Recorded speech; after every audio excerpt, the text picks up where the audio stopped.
Goreminders tutorial for beginners. Hello, hope you're doing good. I'm your host Jason.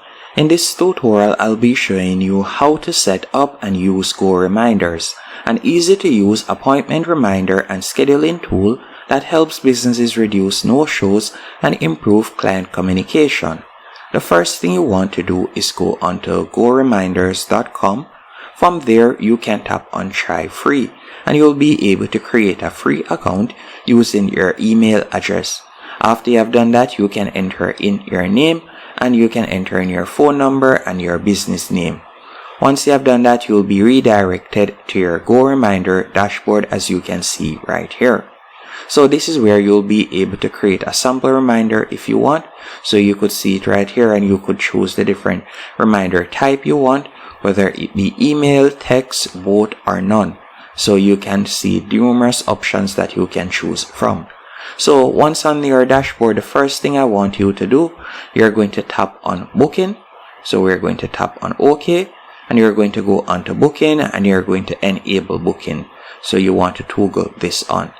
Once you have toggled it on, the next thing I want you to do, you're going to tap on booking right here, or you could go into settings. Now that you're in settings, you'll be able to now create your booking form.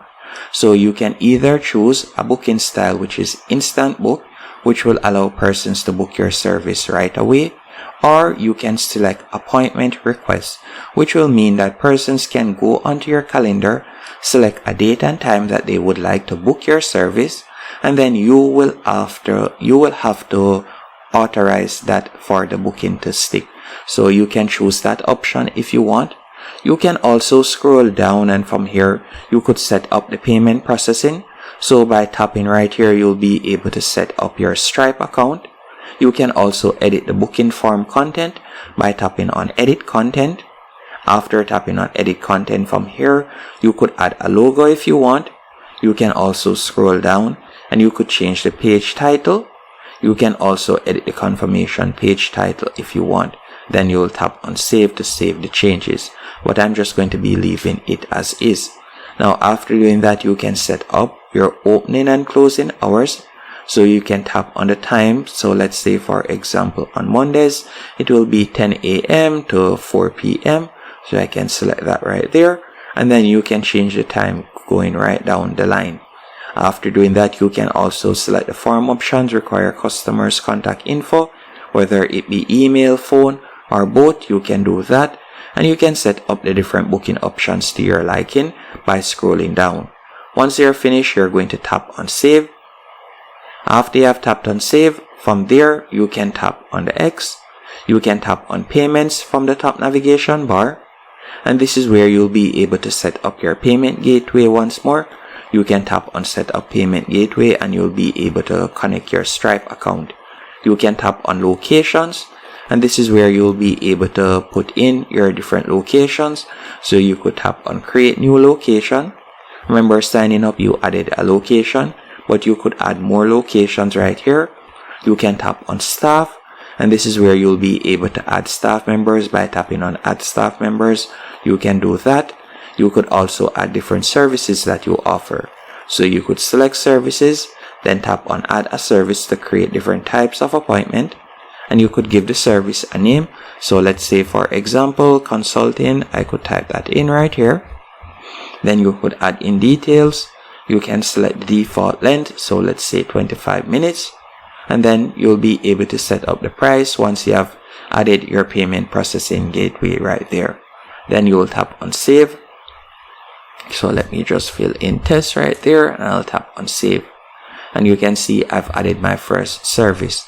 And you can add numerous services. You can also add different calendars. For example, your Google Calendar. You can also add different calendars as you can see right there by tapping on calendars. Once you're finished doing this, we could tap on reminders.